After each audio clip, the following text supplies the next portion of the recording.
नमस्कार, बहुत बहुत स्वागत है आप सभी का। प्राइम डिबेट का वक्त हुआ है, आपके साथ मैं रविंद्र सिंह और आज का मुद्दा है गैंग वॉर और सियासत। जी हां, आज भरतपुर में दिन दहाड़े टोल प्लाजा पर ताबड़तोड़ फायरिंग हुई।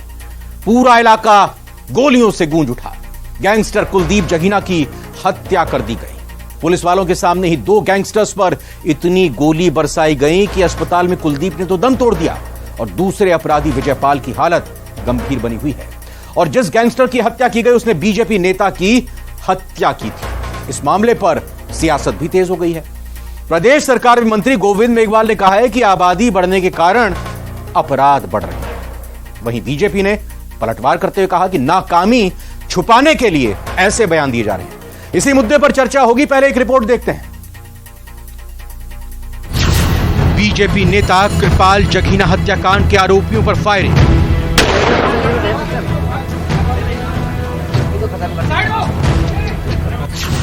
फायरिंग में कुलदीप जगीना की मौत, विजयपाल की हालत गंभीर। पूरी प्लानिंग के साथ और जिसको कहते हैं टारगेट करते हुए इन पे निशाना साधा और जिसमें कुलदीप की मौत हुई।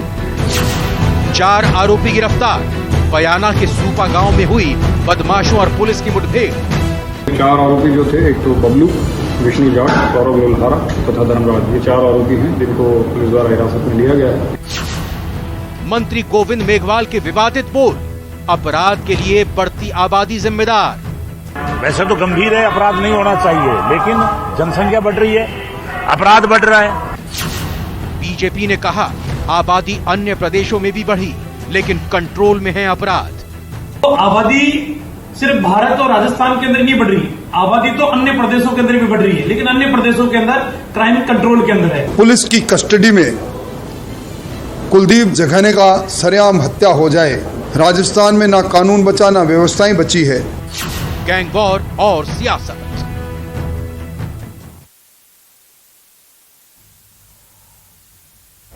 अब इसे गैंग वॉर कहें, एनकाउंटर कहें, शूट आउट कहें, लेकिन क्या आज की घटना से राजस्थान के लोगों के मन में पुलिस का इकबाल कमजोर हुआ है, पुलिस पर भरोसा कम हुआ है, या फिर वाकई में आबादी बढ़ रही है, इस वजह से पुलिस करे भी तो क्या करे? चर्चा करेंगे। 4 मेहमान हमारे साथ जुड़ चुके हैं। स्वागत एक एक करके सबका करते हैं।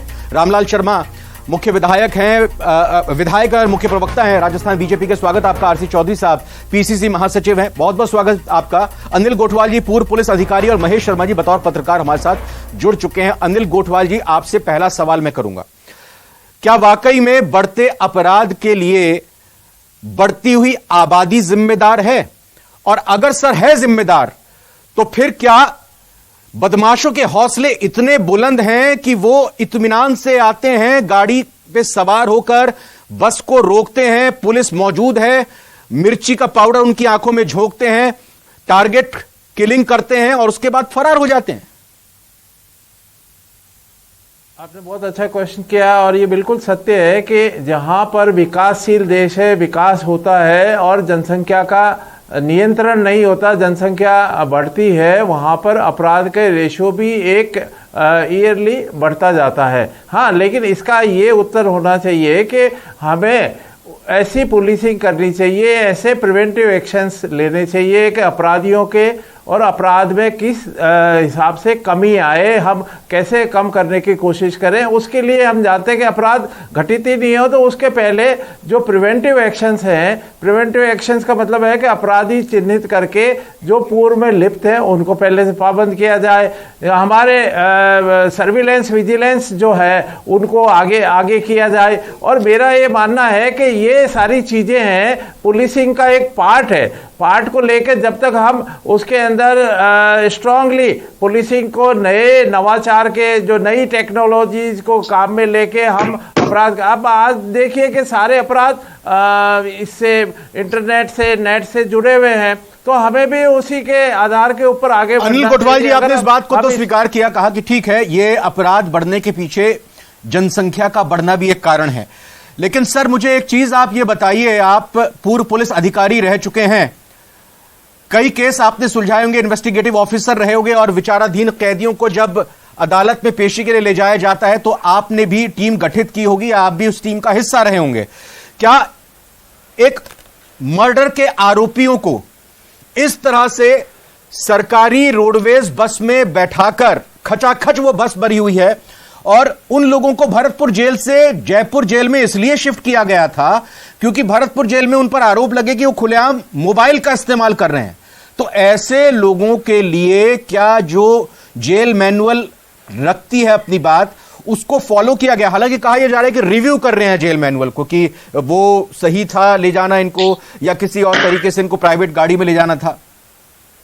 जेल मैनुअल क्या कहता है? ये बात बिल्कुल, हाँ, जेल मैनुअल ये कहता है कि जब भी न्यायालय उसको वारंट के जरिए तारीख पेशी के ऊपर बुलाएगा तो वो उनको वहाँ न्यायालय में पेश करेंगे। अब उसका प्रोसीजर ये है कि पुलिस लाइन के अंदर एक आरआई होता है और एक एलओ होता है, लाइन ऑफिसर, उसके पीछे एक हेड मॉनिटर होता है। उनको राजस्थान पुलिस नियम के अंदर स्पष्ट है कि किसी भी अपराधी को ले जाने के लिए जब आपके पास वारंट आ जाए तो इसके साथ में अगर इसका न्यायालय से या और पुख्ता सूचना से ऐसा प्रतीत होता है कि नहीं इसके साथ 2 नहीं 4 आदमी चालानी गार्ड जानी चाहिए, तो वो हथियार सहित चालानी गार्ड भेजता है। किसी के साथ डंडे के साथ भी वो हेड मॉनिटर और एलओ अफसर वो तय करता है और उसके लिए बाकायदा नियम बने हुए हैं। अब ये नियम बिल्कुल बने हुए हैं और उनको ले जाने का भी एक तरीका है। चाहे वो रेलवे, आपने देखा होगा कि अपराधियों को रेलवे के माध्यम से भी ले जाया जाता है, रेल में बिठा के, वहाँ एक वारंट जारी होता है। और ऐसे ही रोडवेज के अंदर किराया भत्ता नहीं देते, एक वारंट जारी होता है, उस वारंट के तहत रोडवेज को सरकार बाद में पे करती है और उसके तहत अपराधी को एक स्थान से न्यायालय में प्रस्तुत किया जाता है। हाँ, यहाँ पर हमारे सीमित संसाधन को बेहतर तरीके से किस प्रकार उपयोग करें। हमारे पुलिस लाइन में 2-4 बड़ी बड़ी गाड़ियां होती है जिसमें एक साथ 10-20-25 मुलजिम होते हैं, उनको तो ले जाते हैं, लेकिन 1 या 2 अपराधी के लिए कोई स्पेशल वाहन नहीं होता है। बिल्कुल बिल्कुल सही बात है। सीमित संसाधनों का इस्तेमाल कैसे करें, सीमित संसाधनों को बढ़ाया कैसे जाए, ये पुलिस को कैसे बढ़ाया जाए जब अगर जनसंख्या बढ़ रही है, यह काम सरकारों का होता है क्योंकि कानून व्यवस्था राज्य का विषय है। आरसी चौधरी साहब, आपसे सवाल मैं करूंगा और मैं उम्मीद और अपेक्षा यही करूंगा कि आप यहां पर यूपी, एमपी, गुजरात, महाराष्ट्र, हरियाणा का घालमेल ना करेंगे और सीधे राजस्थान के इस मुद्दे पर बात करते बताएंगे। और हम आपसे यह पूछेंगे कि जो खाजूवाला, बीकानेर का खाजूवाला, जहां से माननीय गोविंद राम मेघवाल जी विधायक हैं, वहां पर जो पिछले दिनों बिटिया के साथ हुआ था, जब रक्षक ही भक्षक बने थे, क्या वो वाकया भी बढ़ती आबादी के कारण ही हुआ है? सबसे पहले तो मैं कहना चाहूंगा कि आपने जो एक टेरिटरी लगा दी कि आप दूसरे राज्यों की बात नहीं करेंगे, क्योंकि वहां पे भारतीय जनता पार्टी और डबल इंजन की सरकार है और उनसे तो प्रश्न पूछा नहीं जा सकता। सिर्फ पहली देश के अंदर ऐसी घटना हुई। मैंने अनुरोध किया, मैंने कोई लाइन फिक्स नहीं किया, मैं अनुरोध किया कि राजस्थान के परिप्रेक्ष्य में। जी, आप बोल लीजिए। मैं कहना चाहूंगा कि समाज के अंदर कहीं पे भी कंटक हो सकता है। जहां पे कानून का राज होता है वहां पे विधि सम्मत कार्रवाई करके उस व्यक्ति को, जो हमारे आईपीसी सीआरपीसी में जो प्रावधान है उसके तहत सजा दी जाए, त्वरित कार्रवाई की जाए। चाहे वो आप जिस घटना का जिक्र कर रहे हैं, खाजूवाला की घटना हो, चाहे प्रदेश के किसी अन्य हिस्से की घटना हो, कहीं पे भी जिसने विधि का उल्लंघन किया है उसे विधि सम्मत दंड देके राजस्थान की पुलिस ने तत्परता से गिरफ्तार करके उसे जेल की सलाखों के पीछे पहुंचाया। दूसरा, आज की जो आप घटना का जिक्र कर रहे हैं, निश्चित रूप से ये मैनुअल्स क्या है जो पुलिस के अधिकारी ने इससे पहले बताया, गोपाल साहब ने, किसी भी अपराधी को अगर पेशी पे लेके जाना है तो उसके परिवहन की व्यवस्था, जो हमारे सार्वजनिक जो साधन है वो है पुलिस के वाहन है। अगर एक अपराधी या 2 अपराधी को लेके जाना है या बहुसंख्य अपराधी हैं, जेल से अगर कोर्ट में लेके जाना है, बहुत से अपराधी लेके जाते हैं, तो तमाम तरह की चीजें होती हैं। ये एक जांच का विषय हो सकता है कि कहां पे कोई लेकुना रही, लेकिन राजस्थान की पुलिस ने जिस मुस्तैदी के साथ में उन 4 गिरफ्तारियों को जो घटना को अंजाम दिया उसका गिरफ्तार किया है, जी, ये भी एक हमें ध्यान में रखने, बिल्कुल संज्ञान में। आरसी चौधरी साहब, लेकिन इसका जवाब भी दे दीजिए ना कि क्या आबादी बढ़ रही है? बोल दीजिए एक बार आप भी खुलकर। आरसी चौधरी साहब, एक मिनट आप भी खुलकर बोल दीजिए कि हाँ, आबादी बढ़ रही है तो ठीक है, अपराध भी बढ़ेंगे, पुलिस सरकार बेबस है, मैं खुली छूट दे दीजिए। सरकार बेबस मैं कहना चाहूंगा सरकार बेबस और लाचार नहीं है। बेबस और लाचार 13 से लेकर 18 तक थी, जब देश राज्य का गृह मंत्री विधानसभा में ये कहते थे कि मुझे शर्म आती है कि कहीं मैं आनंद पाल बन गया हूं। वो गृह मंत्री की बेबसी और लाचारी थी। आज राजस्थान पुलिस बेबस और लाचार नहीं है, इससे अपराधियों पे अभियान चलाती है। आज 2023 के अंदर राजस्थान के अंदर 9% आपराधिक मामलों में कमी आई है। एनसीआरबी का डाटा उठा के देखिए और डिबेट करते हो तो आपके पास में होना चाहिए कि देश में आंकड़ों में उलझने की जरूरत नहीं है, जो सच्चाई सामने दिखाई दे रही है उस पर चर्चा होनी चाहिए। बिल्कुल सही बात कह रहे हैं आप, ठीक है। आप किसी सिर्फ एक सरकार को रामलाल शर्मा जी, यहाँ देखिए आरसी चौधरी जी कह रहे हैं एनसीआरबी ये आंकड़े उठा लीजिए, आप उसमें पाएंगे कि राजस्थान में अपराध गिर रहे हैं। हाँ, ये बात ठीक है कि अपराध बढ़ते इसलिए हैं क्योंकि जनसंख्या बढ़ रही है। मैं आपसे रामलाल जी ये सवाल करना चाहूंगा, यहां आरसी चौधरी साहब ने कह दिया कि भाई घटना के कुछ ही घंटों के अंदर इन आरोपियों को पकड़ लिया गया।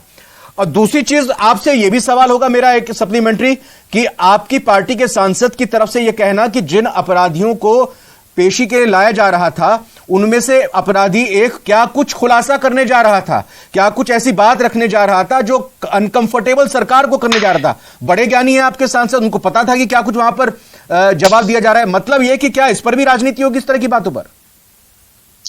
देखिए रविंद्र जी, मैं तथ्यों से परे नहीं रहूंगा और मैं हकीकत के नजदीक रहूंगा। राजस्थान के अंदर कांग्रेस की सरकार के समय कृपाल सिंह की हत्या ले लो, चाहे राजू ठेठ की हत्या ले लो, चाहे संदीप की हत्या ले लो, चाहे जोधपुर के राकेश की हत्या ले लो, ये अनेकों हत्या ऐसी है जो गैंगवार की घटना है। अब पुलिस को कम से कम अपराधियों का वर्गीकरण करने की आवश्यकता है और वर्गीकरण इस आधार पर करना चाहिए कि एक तो आकस्मिक घटनाओं के ऊपर हत्या होती है, उनकी मुलजिमों की किसी से रंजिश नहीं होती, और एक गैंगवार के आधार पे, रंजिश के आधार पे जो हत्या होती है उनको या तो आप वीसी के माध्यम से आप उनकी पेशी कराइए और या फिर पुख्ता इंतजाम करके उनकी कोर्ट के अंदर पेश कराई जाए, तो मेरे ख्याल से इनके ऊपर कुछ लग सकता है। दूसरी बात मैं कराऊंगा, जो गोविंद मेघवाल जी ने कहा कि आबादी बढ़ रही है इसलिए अपराध बढ़ रहे हैं। आबादी बढ़ने से अपराध नहीं बढ़ रहे, आपकी सोच की कमी की वजह से, आपकी विल पावर की कमजोरी की वजह से आज राजस्थान की पुलिस हाथ बांध के खड़ी है, तो आप ऑर्डर नहीं देते। अब शंका इस बात की होती है कि कन्हैयालाल की हत्या होती है, मुलजिम गिरफ्तार होते हैं, उससे पहले उसके खिलाफ कोई कार्रवाई नहीं होती है। इस हत्या के अंदर भी कुलदीप की हत्या हुई, हत्या के बाद में आरोपी पकड़े जाते हैं, तो क्या पुलिस पहले तत्परता नहीं दिखा सकती थी या पुलिस तत्परता दिखाती? मैं पहले पुलिस ने एक ऑपरेशन लंका चलाया था, अच्छा अभियान था, सरकार ने किन मजबूरियों के अंदर उसको बंद करने का काम किया। जब तक अपराधियों के खौफ पैदा करने का काम नहीं करोगे, अपराध रुक नहीं सकते, अपराधों पर अंकुश नहीं हो सकता।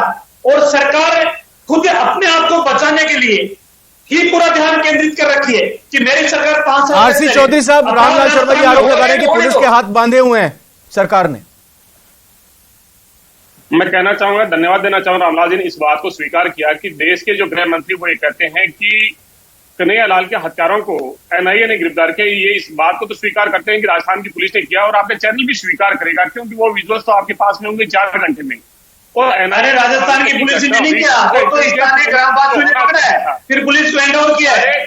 ग्रामीणों ने तुम्हें आरसी चौधरी, स्थानीय ग्रामवासियों ने 2 लोगों ने आज भी वो डर के साए के अंदर जिंदगी जी रहे। सरकार ने कहा है कि हम उनको प्रोटेक्शन देंगे, जैसे आनंद पाल जैसे सबने वो पता है, स्थानीय निवासियों ने पता है, फिर पुलिस के हैंड ओवर किया है। जेल में थे उसमें से छुड़ा के ले जाते हैं, पुलिस के लोगों की हत्या कर दी जाती है आपके शासन में, और आपके गृह मंत्री स्वयं कहते हैं मैं बेबस और लाचार नजर आता हूं, आनंद पाल बन गया। चौधरी साहब और शर्मा जी, वैसे हम ये डिसाइड ना करें आज इस डिबेट में कि कन्हैयालाल के हत्यारों को किसने पकड़ा, क्यों नहीं किया जाए, क्यों नहीं किया? आप भारतीय जनता पार्टी के लोगों पे पर्सन क्यों नहीं उठाने देते? आप उनकी क्यों ढाल बन जाते हैं? एक मिनट सर, आरसी चौधरी साहब, आपके लिए बहुत सहूलियत भरा ये सवाल है, आपके लिए बहुत सहूलियत भरा ये सवाल है। ऐसे ही सवाल बीजेपी भी हमसे करती है कि कांग्रेस से आप सवाल क्यों नहीं करते हो? आप लोगों के लिए सॉफ्ट टारगेट हम लोग हैं। आप नहीं ठीक है, आप कहीं नहीं हुआ, पुलिस की कस्टडी में क्या हत्या हुई ये नहीं बोलेंगे आप? उत्तर प्रदेश के अंदर 41 लोगों आप बोलिए ना, कस्टडी के अंदर जहां पे डबल इंजन की सरकार बात होती है, जेल के अंदर गैंगवार होती है, जेल के अंदर। अरे तो आप ये कह दो ना कि हमारे शासन के अंदर तो ऐसे ही मर्डर हो गए, स्वीकार कर लो, आप स्वीकार कर लो ना कि हमारी सरकार के अंदर तो अब पुलिस के हाथ पैर बांध के रखेंगे और ऐसे हत्या होती रहेगी। आमजन इसी तरीके से प्रताप में झेलता रहेगा। आप कह तो स्वीकार कर लो, हम तो मानने के लिए तैयार हैं। आप तो सही बोल के कि अपराध ऐसे ही रहेगा। जनसंख्या बढ़ने से अपराध हो रहे हैं क्या? तुम्हारी नाकामियों को छुपाने के लिए इस तरीके के बयान दे रहे हो आप। अपराधियों को बचाने के लिए बात कर रहे हो आप, अपराधियों के मंसूबे बनाने की बात कर रहे हो, कैसी बात कर रहे हो? एक मिनट रामलाल जी और चौधरी साहब, एक सेकंड, मैं जरा महेश शर्मा जी का रुख करता हूं। महेश जी, बदलते समय के साथ क्या आज की तारीख में राजस्थान जिस तरह से जिक्र किया रामलाल शर्मा जी ने कि गैंग वॉर के मामले लगातार राजस्थान में बढ़ रहे हैं, तो पुलिस को उसी हिसाब से इक्विप्ड होने की जरूरत है, अप टू डेट होने की जरूरत है, और क्या राजस्थान की पुलिस रास्ते पर जा रही है? और दूसरी चीज सर ये भी कि ना सिर्फ गैंग वॉर के मामले बल्कि दूर विदेश में बैठे हुए फिरौती के मामले भी लगातार गैंगस्टर के नाम पर फिरौती वसूलने के भी मामले सामने आ रहे हैं। ये दो मामले बहुत बड़े होते जा रहे हैं राजस्थान में। आप बताइए सर, पूरे प्रकरण पर क्या कहेंगे?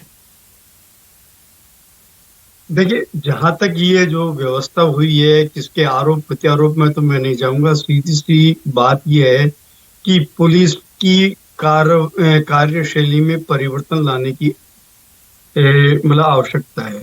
दूसरा है, पुलिस को ये अनुसंधान का विषय है और उसे क्रियान्वित करने का भी समय है कि किस तरह के अपराध बढ़ते, इन्हें क्या कैसे रोका जा सकता है, किस तरीके से रोका जा सकता है। जब हमारे पास अभी इस समय, जैसे ये परिवहन को लेकर के बात हुई थी कि जब आज सोशल मीडिया में इतना मतलब सब कुछ हो रहा है, तो ऐसे सोशल मीडिया के जरिए भी उनको पेशी करवाई जा सकती थी। इस व्यवस्था को काम में लिया जा सकता था कि जैसे जैसे समय के हिसाब से अगर हम पुरानी चीजों पे ही लकीर पीटते रहेंगे तो वो नहीं होना चाहिए। तो पुलिसिंग व्यवस्था में सुधार की आवश्यकता है। इसमें चाहे वो पक्ष हो चाहे विपक्ष हो, दोनों को सुझाव देने चाहिए कि इससे बेहतर आम आदमी की सुरक्षा के लिए हम क्या करें और अपराधियों में भय की स्थिति पैदा कैसे करें। तो ये जब तक आप मतलब स्थिति ये है कि कोई सा भी ऐसा आज की ये जो गैंगस्टर्स जिस तरह से राजस्थान में सिर उठा रहे हैं, उनके प्रति मतलब इतना मतलब क्या कहते हैं सतर्क होने की जरूरत है, उसकी नफरी की जरूरत है पुलिस की, और साथ साथ ही उन्हें ट्रेनिंग की भी आवश्यकता है। दिक्कत ये आती है कि बहुत से चीज मतलब इसमें स्वार्थी तत्व, जब स्वयं पुलिस वाले भी इसमें इन्वॉल्व हो जाते हैं और खबरिये के रूप में काम करते हैं अपराधियों के लिए, तो ये व्यवस्था इसके बारे में कैसे आपको अनिल कोटवाल जी से समझता हूं। अनिल कोटवाल जी, बिल्कुल आप बताइए बेबाकी से किस तरह से सुधार की जरूरत है ताकि अपराध पर लगाम लगाई जा सके और यह ना कहना पड़े कि बढ़ते जनसंख्या अपराध का कारण बन रहे हैं। देखिए, जनसंख्या बढ़ रहे हैं, अपराध बढ़ रहे हैं, ये तो सभी मान रहे हैं, नंबर एक। नंबर दो, इसी संबंध के अंदर माननीय सुप्रीम कोर्ट ने पुलिस आयोगों का गठन किया। समय समय पे पुलिस आयोग बने और उन्होंने अपनी राय प्रेषित की।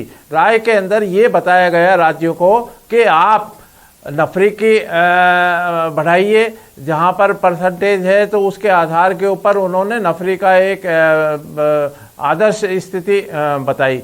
दूसरा, उन्होंने बताया कि एक ऐसा स्थानापन्न बोर्ड बने जिसके अंदर ट्रांसफर पोस्टिंग ट्रांसपेरेंसी के तहत, ना कि कोई पॉलिटिकल डिजायर के तहत, आप उसका कम से कम 2 साल का एक टेन्योर तय करें। उसके साथ साथ ये बताया कि इन्वेस्टिगेशन और लॉ एंड ऑर्डर जो पुलिस है वो एक साथ लगी हुई है। उनके पास में 16-16, 18-18, 24-24 घंटे का काम है।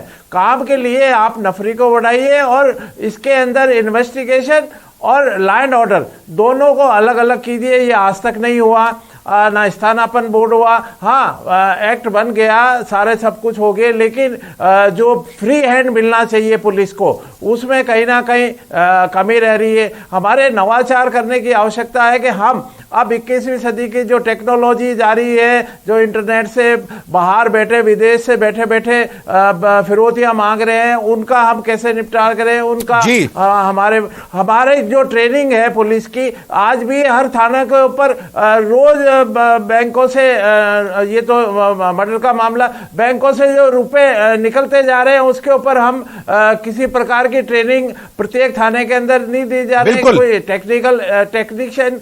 बहुत ही महत्वपूर्ण बिंदु यहां पर आपने उठाए। आरसी चौधरी साहब, आपसे समझना चाहूंगा, जब मुख्यमंत्री लगातार ये सोशल सिक्योरिटी स्कीम्स के तहत कहते हैं कि प्रदेश का पहला राज्य है जो इन तरह की स्कीम्स ला रहा है और उसका पूरे बाकी राज्य और केंद्र सरकार भी अनुसरण कर रही है, उसको एंडोर्स कर रही है, तो फिर अगर हम पुलिस के सुरक्षा कानून या कहें कि पुलिस रिफॉर्म्स की अगर बात करते हैं तो फिर आखिर एक नजीर इस रूप में क्यों नहीं पेश की जा रही है और किस रूप में सुधार किया जा सकता है? मैं बताना चाहूंगा कि निश्चित रूप से राजस्थान ही ऐसा पहला राज्य होगा जहां पे पुलिस यूनिवर्सिटी बनाई गई होगी। जो तमाम जिस तरीके के नए जितने भी जो हमारे डिजिटल प्लेटफॉर्म आते जा रहे हैं, जो टेक्नोलॉजी का जो यूज हो रहा है और उस टेक्नोलॉजी के माध्यम से जो अपराध हो रहे हैं उस पर किस प्रकार से एक विस्तृत अध्ययन हो सके और उस अध्ययन के द्वारा इन अपराधों पर लगाम लगाई जा सके, ये सब जो कार्य है वो किया जा रहा है। लेकिन हम सब जानते हैं कि जिस प्रकार से इनोवेशन टेक्नोलॉजी का जितना शीघ्रता के साथ में बढ़ रहा है, पुलिस उतनी तंदुरुस्त पहले से नहीं थी। पुलिस को उसके साथ में ट्रेन करना, आधुनिक जो टूल्स हैं उनसे अपग्रेड करना, उनको ट्रेन, ये जो है ये माननीय मुख्यमंत्री जी ने पहल की। यहाँ पे साइबर सेल का अलग से गठन किया, हर जिले पे साइबर के लिए अलग से अपराध की जो विशेष शाखाएं हैं वो तमाम इन घटनाओं को किस प्रकार से रोकने का प्रयास करते हैं और इन्हीं टेक्नोलॉजी के माध्यम से कितना भी बड़ा अपराधी हो, चाहे दूर भी बैठा है, रेड कॉर्नर के माध्यम से तमाम जो दूसरे अभी हमारे जो विधायकों को यहाँ पे थ्रेटनिंग दी गई थी, उससे जो दूसरी धरती पे बैठ के दूसरे देश में बैठ के थ्रेटनिंग दे रहे थे, उन्हें हिंदुस्तान की धरती पे पांव रखते ही गिरफ्तार कर लिया जाता है। तो ऐसा नहीं कह सकते कि हम नहीं पढ़ रहे। रामलाल शर्मा जी, क्या ये चीज सही है कि अगर दो राज्यों में अलग अलग तरह से घटनाएं होती हैं तो दोनों को एक ही चश्मे से देखा जाए, दोनों का कंपैरिजन किया जाए, यह बताया जाए कि बाकी राज्यों में जनसंख्या ज्यादा है लेकिन वहां पर अपराध कम है, राजस्थान में ऐसा क्यों होता है? देखिए रविंद्र जी, अगर सत्य आप सुनना चाहते हो तो सत्य यह है कि राजस्थान के अंदर एमएलए अगर नहीं चाहता तो एसपी टिक नहीं सकता। उस एसपी में कितनी योग्यता हो, अगर एमएलए नहीं चाहता डिप्टी एसपी 4 दिन नौकरी नहीं कर सकता, तो एसपी और डिप्टी एसपी की प्राथमिकता एमएलए को खुद करने की हो गई, अपराध के ऊपर अंकुश लगाने की थोड़ी है। और राजस्थान के अंदर एक ने अन्य को घटना आरसी चौधरी जी क्या बोल रहे हैं रामलाल जी? काम करे लेकिन उसके बावजूद भी उनको पद से हटना पड़ा, जाना पड़ा उनको। चौधरी साहब ये क्या आरोप लगा रहे हैं रामलाल जी? क्योंकि सरकार बचाने का काम एमएलए का है, तो एसपी या डीएसपी नहीं करते। भारतीय जनता पार्टी की भोगताट है। भारतीय जनता पार्टी को खुद की ग्रीवा में झांकने की जरूरत है, क्योंकि उनके समय में किस प्रकार से अपराधी भागते थे, पुलिस की वेन से भागते थे, गृह मंत्री बेबस और लाचार नजर आता था। आज लाचार नहीं है, आज राजस्थान लाचार नहीं, राजस्थान है और राजस्थान के पुलिस का मनोबल। महेश शर्मा जी सर, एक छोटा सा जवाब 15 सेकंड में चाहूंगा। क्या राजनीतिकरण पुलिस का हो चुका है और इसको दूर किया जा सकता है? क्या राजनीतिक प्रभाव पुलिस पर है, उनकी कार्रवाइयों पर है? प्लीज महेश सर एक छोटा सा जवाब। Mahesh sir last closing remark sir. Mahesh sir कह रहे हैं कि इसका राजनीतिक इस्तेमाल भी किया जाता है, आरोप प्रत्यारोप इसलिए लगाए जा रहे हैं कि इस बार चुनाव का माहौल भी है और ऐसे समय में माहौल बनाने के लिए ये अपराधी भी प्रवृत्ति के लोग भी सक्रिय हो जाते हैं, इसको राजनीतिक प्रश्रय मिलता है। इन चीजों पे भी मतलब रोकथाम लगनी चाहिए। बहुत बहुत धन्यवाद आप चारों का, और साथ ही साथ प्राइम डिबेट का प्राइम सवाल जो आज था उसका भी जिक्र कर लेते हैं। बढ़ते अपराध के लिए आबादी को जिम्मेदार ठहराना क्या बहानेबाजी है? यह सवाल हमने अपने सोशल मीडिया प्लेटफॉर्म पर छोड़ा था आप लोगों के जवाब के लिए। हाँ में 82% लोगों का जवाब है, ना में 18% लोगों ने कहा है। रामलाल शर्मा जी, आरसी चौधरी जी, अनिल गोठवाल जी और महेश शर्मा जी, आप सभी का बहुत बहुत धन्यवाद। इसी के साथ आज प्राइम डिबेट में अभी इतना ही।